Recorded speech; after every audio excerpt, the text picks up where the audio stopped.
A very good afternoon to all our dear viewers, and welcome to the live talk show conducted by Global Education and Training Institute. Friends, in this series today, we have with us Ms. Jasmeet Sawhney, who is the principal of GETI International School, Bareilly. Let me introduce her to you first before she begins her talk on challenges on online teaching. She has done her master's in zoology, English, political science, and education. Initially, she worked as a PGT English teacher for 3 years, and currently she is working as principal for the past 20 years. She's actively participated in dramatics, debates, elocutions, and extempore at school and college level. She's always been a very good orator and conducted many workshops and seminars during her career as a principal. She's fond of reading books and literature and has made contributions in many literature festivals. Also, she has self-composed many poems and articles for various magazines. She has been an editor of various school magazines as well. We welcome you, ma'am, today, and we really look forward to listening to you on this particular topic. It's over to you, ma'am. Thank you, ma'am. Hello, friends, and all the education leaders. Greetings to one and all. This is Mrs. Jasmeet Sawhney, principal from GETI International School, Bareilly. And it's indeed my pleasure to be a part of the GETI Global Disruptive Education Movement as an esteemed live session speaker today. And my special thanks to my host, Mrs. Sumita Bhatt, who's the Relationships Manager, GETI Lucknow, Uttar Pradesh. And definitely, we are here to speak about the challenges of online teaching. Talking about challenges, I think it won't be wrong to say that this year, 2020, the very onset of this year, rather, I would say, was very challenging as it marked the situation of the pandemic COVID 19, which we are also well versed with. It was a situation which put all of us in trauma. There were the alarming bells, there was chaos all around, and we did not know what was exactly happening. Things which were moving on very smoothly, they appeared to be coming to a standstill, and everywhere we could see distress on each and every face. So it was but natural that even the educational scenario, it could not be untouched at such a moment.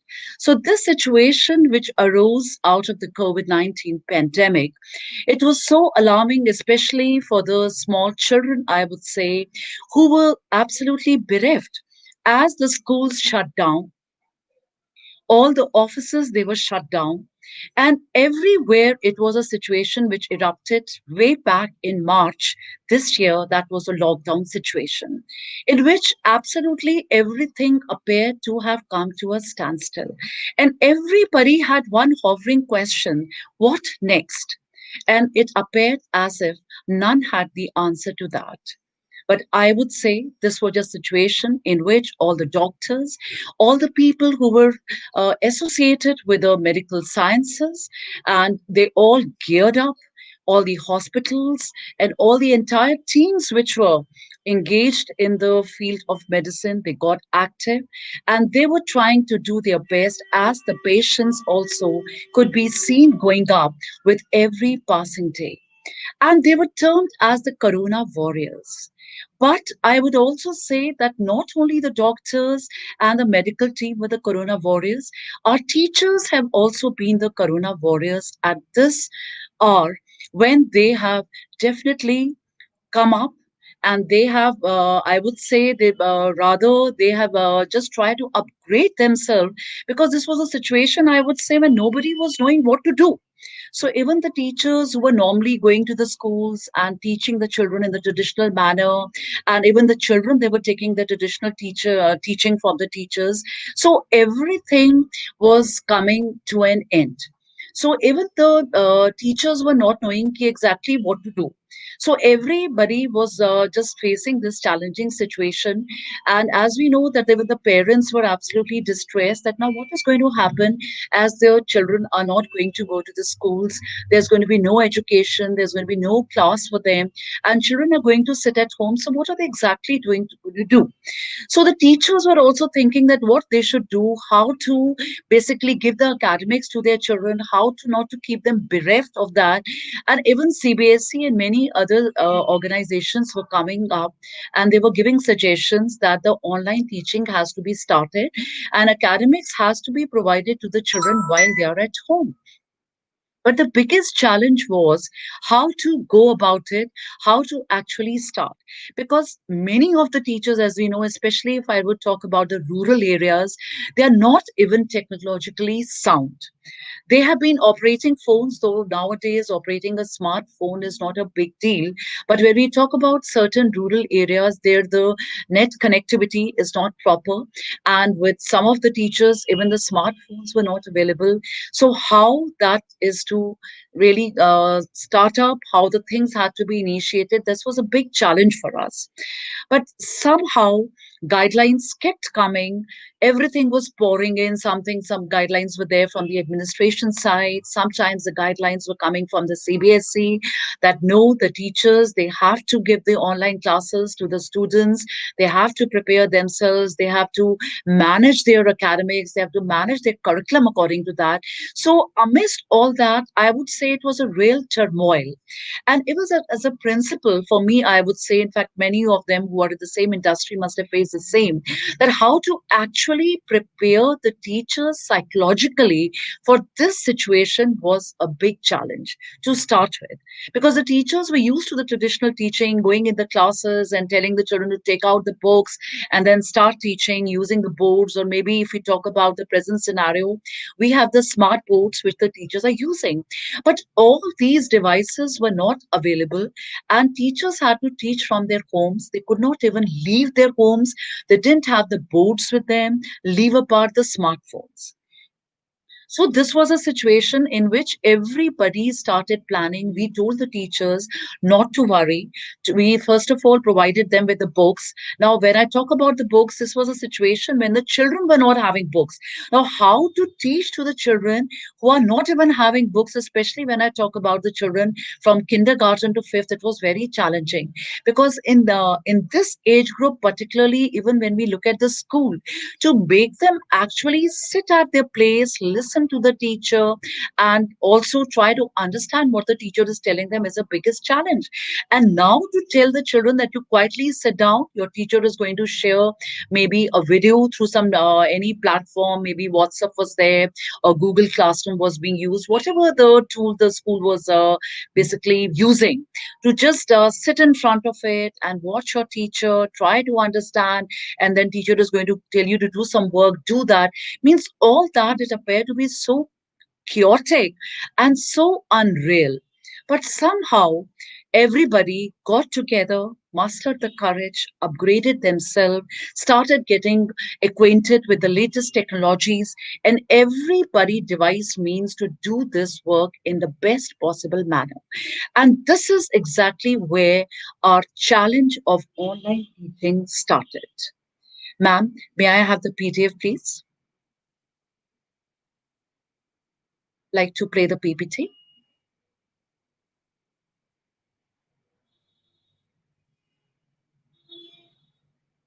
Sumita, ma'am, if you can hear me, I would like you to play the PPT, please.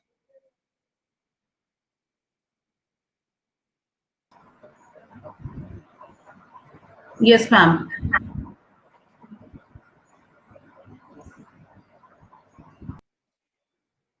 So, as we till our PPT is coming up, we'll just carry on with our discussion, which we were having related to the challenges of online teaching. So, as I was saying, the situation was indeed very challenging.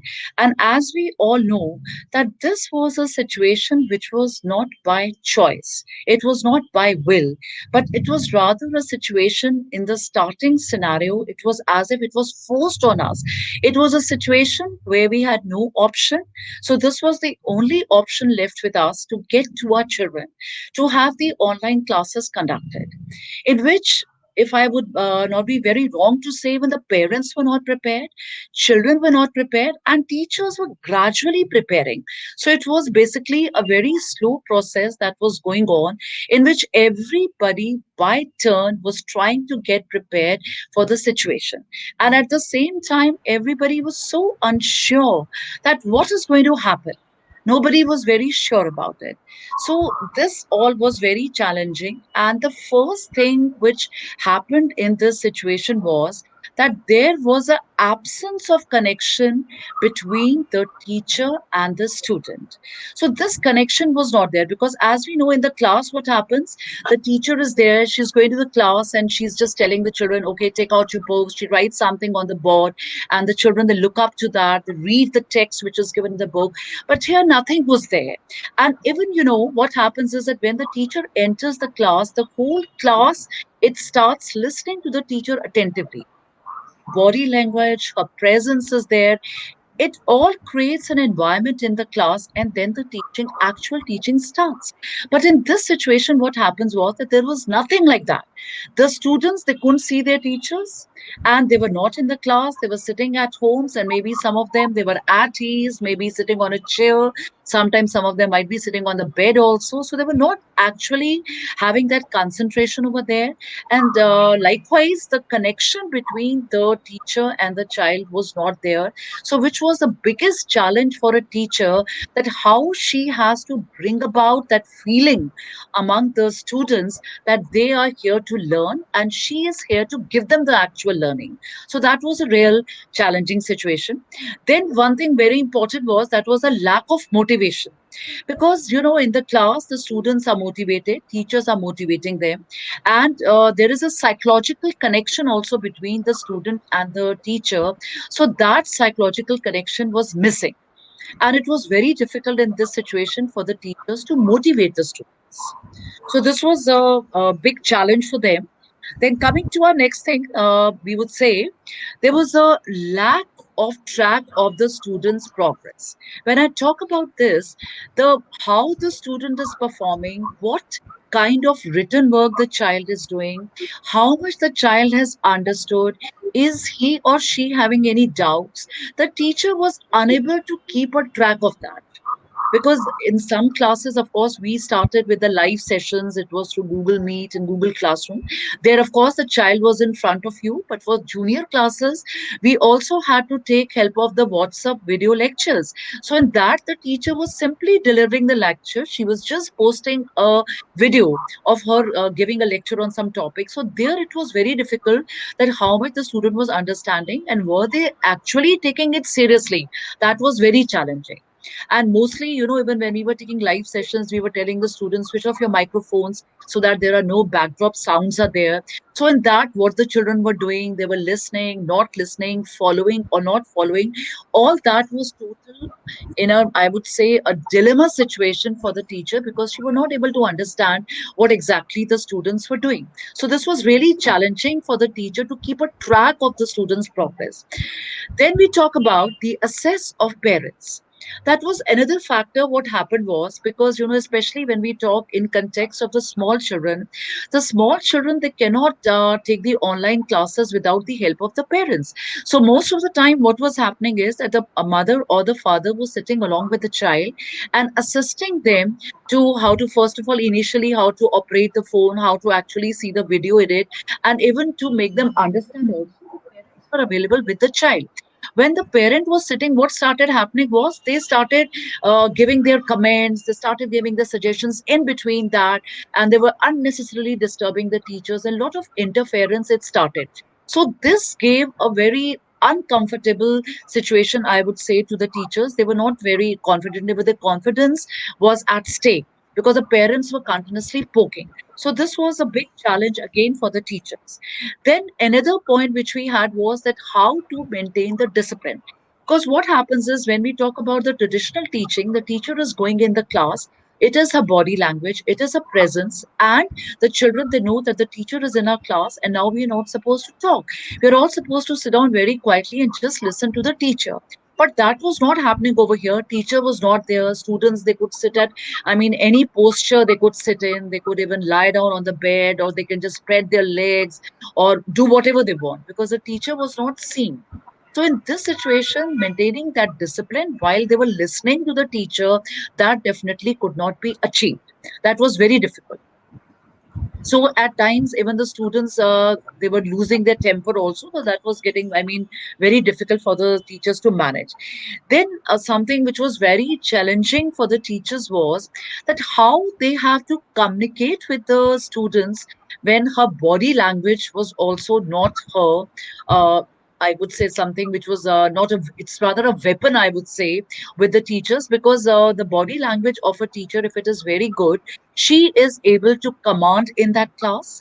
She is able to make the children listen to her, but nothing of that sort was happening over here. So she was not having that, that was missing with her. And when that was not there, so how to make the children actually listen to her and take the thing seriously, that was, I mean, very difficult for the teacher. Then there was another big challenge. That next challenge which came up was that the students, they tried to escape from the assignments and on the spot assessments.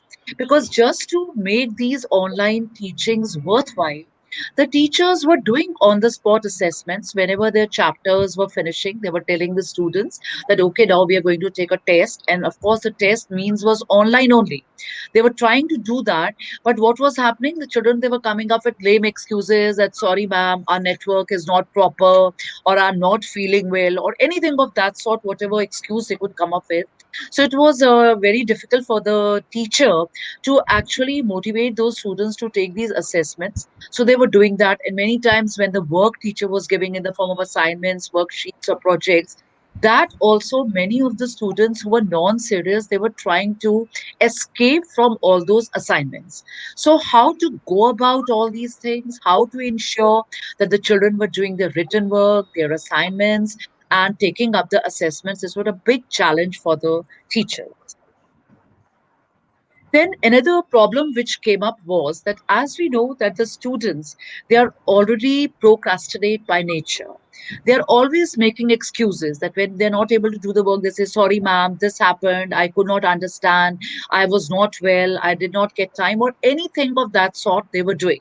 But in this situation, since the teacher was not physically present in the class and she was not even physically confronting the students, so making of these excuses and developing this procrastination tendency was on the hike.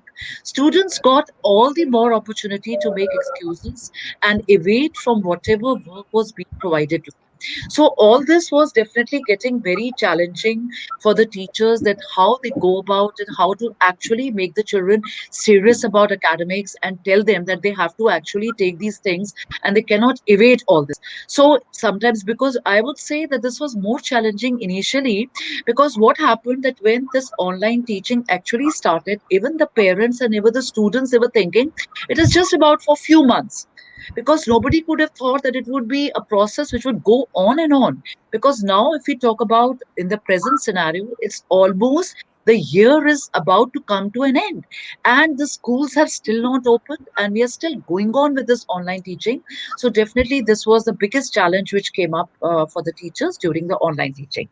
Now, talking about another point is that there was also increase in students' rudeness and abuse. When I talk about this, what happened? Because the students, they were very casual as they were taking the classes from home. So, like, they had a fear that they had to pay regards to the teacher. They don't have to answer back the teachers. So that feel was somehow missing now, because the students, they were so relaxed, and sometimes even their mother or father was also sitting by their sides. So they thought that it's not, we are not in the school, we are at home, we can say anything to the teacher. They didn't like anything where the teacher was telling them, they could even answer back. So this was what was leading basically to rudeness and giving wrong answers to the teacher. So all this was on the hike. So this was another challenge which happened when the online teachings were going on.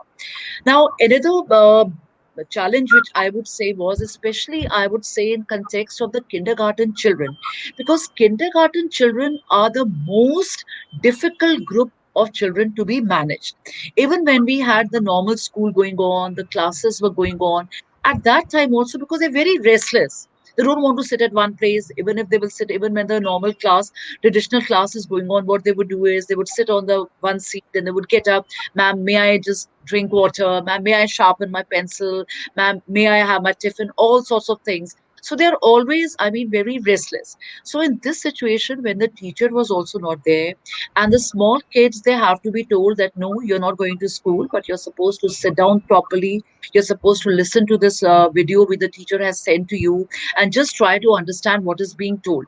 So it was very difficult because I didn't want to face the camera when the teacher is supposing asking some questions, the live sessions.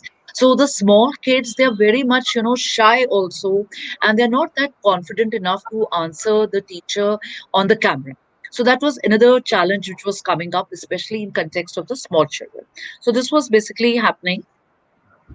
Another problem which we were facing was that we have already talked about it, that there was an absence of connection between the student and the teacher. But when I talk about this absence, this was basically felt because what happened was that too much of slacking from the student side was happening.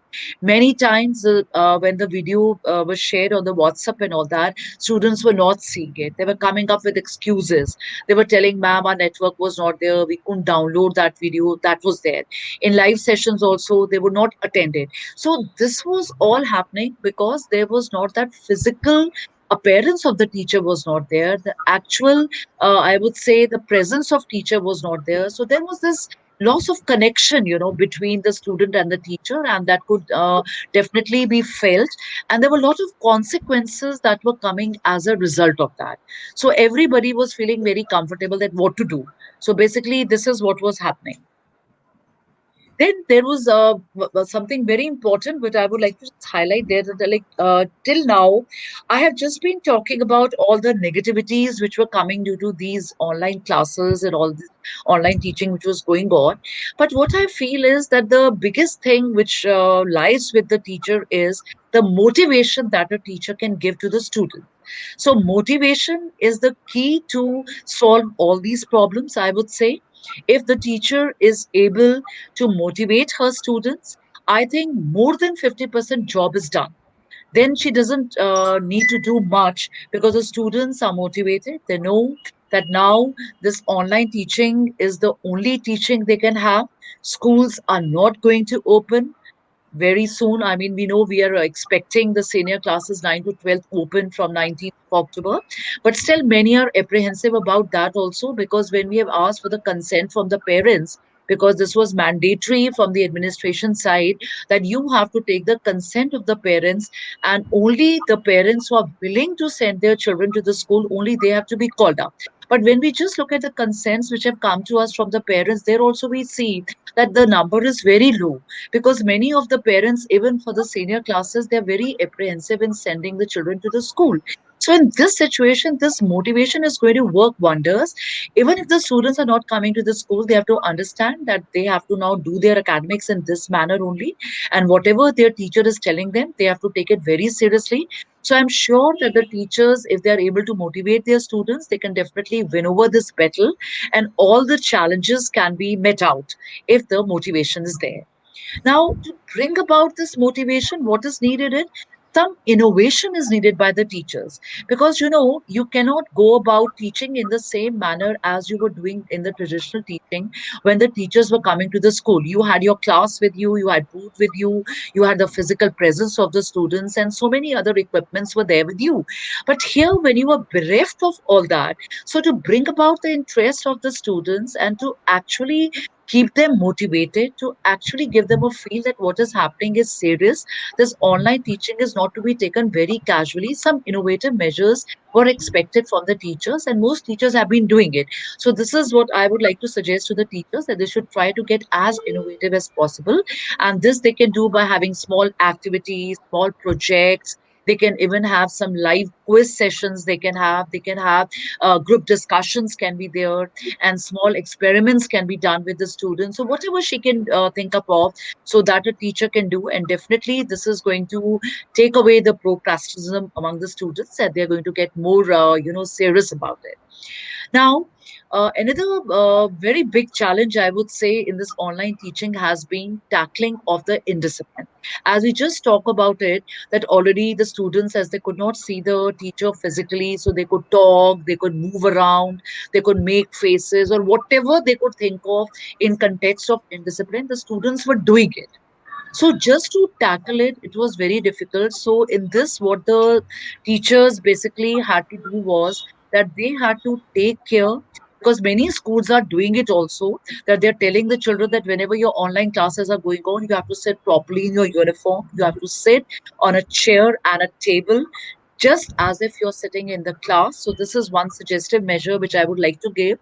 The teachers can do that. They can be very particular that the students are sitting in a proper uniform only and sitting in the proper form as they're sitting in the class. So I think this can definitely meet out the indiscipline which would rather come up if this was not happening. So this was something very important.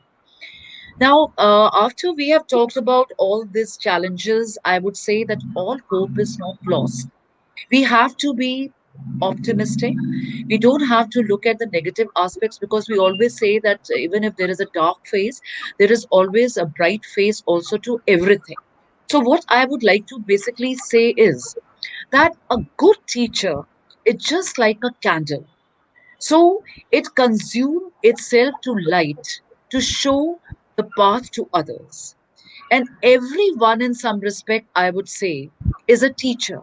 So you have to do something to make things better for others. So, to the teachers, I would like to say you should learn to teach the way you would like to be taught, because you would know then as a student what challenges can basically come to the students. So if you remember that, I think definitely the problems would be lesser. So, friends, what I would say is every day you should do something that won't compute. Give your approval to all you cannot understand. Ask questions that have no answers. Put your faith in 2 inches of humus that will build under the trees every 1,000 years. Laugh. Be joyful while you're teaching. Don't be in stress, and practice resurrection. So I'm sure that if we are following all this, we are following all this optimism, positivity would definitely come in. And all the negative impacts which we have just discussed, all the challenges which we have discussed about the online teaching, definitely we will be able to overcome them and provide smooth teaching to our students, because this is what each one of us has to understand, that this is an ongoing process, because we don't know that when we are actually going to come out of this pandemic situation, when the schools are actually going to open, when we are going to get back to our traditional teaching. So all these questions are hovering us.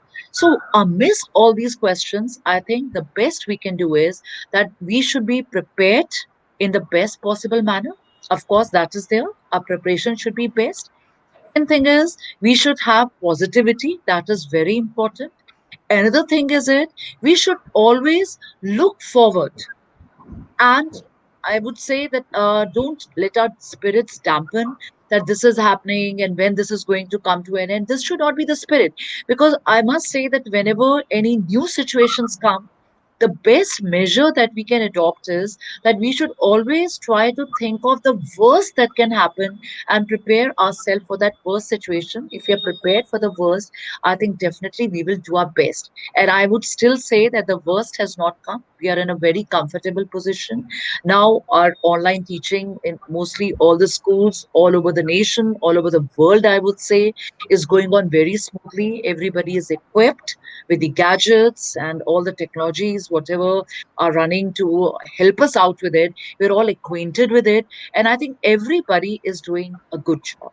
So hats off to the Corona warriors, our teachers, I would say, who have been doing so well, who have been providing academics to our children while they're at homes, and they have not left them bereft.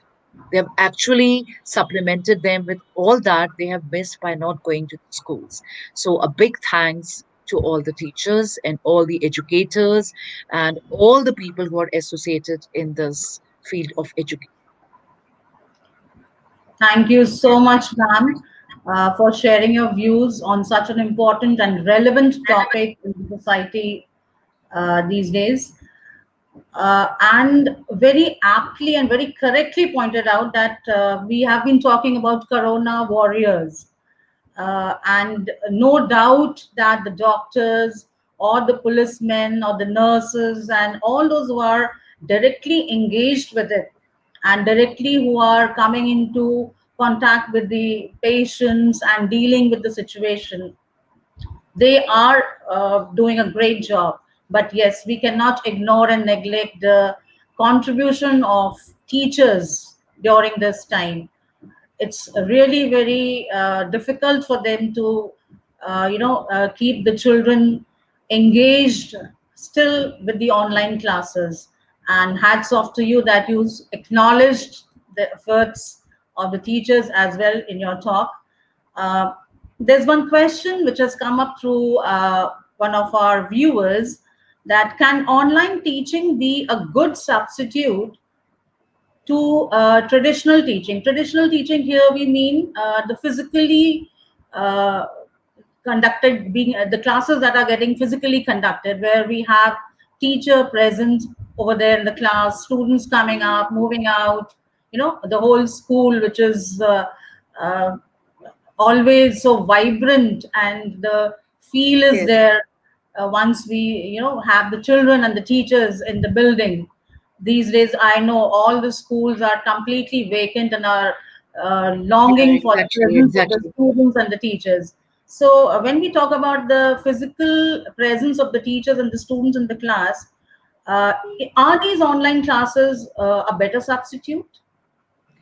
Ma'am, I don't think so that the traditional teaching can be totally substituted. It would be wrong to say that. But yes, in the present scenario, when we see that the schools are closed and the children, they cannot come to the school, it is not safe for them.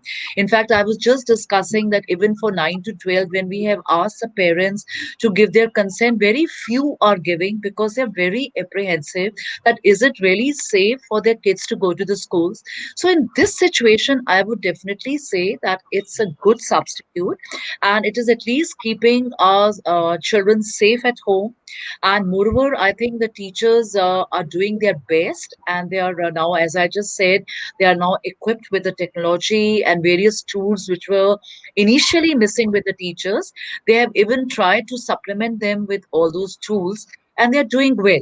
So I think till we are out of this COVID-19 situation, this pandemic is still there. I think it's a good substitute. But we do look forward to get out of the situations and our schools to open again and again to see the schools teeming with activity and all the fun and laughter. We do look forward to that, ma'am. Yes. Exactly, ma'am. Uh, and as in your talk, again, I happened to notice that you were showing your concern for the kindergarten children and the Yes, smaller ones, the younger ones who really, want to touch and give a hug to their teachers yes. daily in the morning. And for every small little thing, they are dependent on the So for teachers in them, the they class. actually don't understand what is social distancing. For them, it's a big term. To And actually for make them understand is very difficult. Very Exactly, difficult. ma'am. And here my question lies that how have the teachers been dealing in your city, where they have to conduct the classes for the smaller ones, the younger ones, how to keep them engaged and busy in front of the camera. Of course, parents' involvement also matters a lot with these children. So, what is your experience about it? Ma'am, well, we have just guided our teachers to whatever topic they are taking up to supplement it with an activity. So because children, they love to do activities, especially I would talk about singing, then dancing, then the craft work is there, then coloring is there. So everything that has been taught to them, we have asked them, just have a sing a song pattern for it, have some toys with you, show them those objects, like playway method, of course, we have been using in our schools also. So all these devices have been used to make the things more enjoyable for them. And we have tried to supplement every teaching with an activity. That is what we have done it. So we have basically, because now we are having an online timetable, as all the schools are doing all over the nation. So like supposing for about half an hour they had a serious teaching, then they have a dance session, then they have a singing session, and all these things we are just alternatingly managing it, so that it's really interesting and enjoyable for them. Yeah, Yeah. and I believe these sessions would be working as energizers to Yeah, them. yeah, yeah, yeah. They're Uh, definitely very happy when they see their teachers dancing and singing and doing all those things. So all that fun, they enjoy that. well, thank you so much, ma'am, for that very informative session talk that we had with you today. Ladies and gentlemen, that was Ma'am Jasmeet Sawhney from Bareilly, and very correctly pointed out by her that teach the way you would like to be taught, and then all the problems will definitely get solved because you will be teaching the best way in that case. On that note, we would take your leave and meet you and see you all in the next talk show with another speaker. Thank you so much, ma'am, for joining us this evening, and it was wonderful My talking pleasure, to you. ma'am. Thank you so much.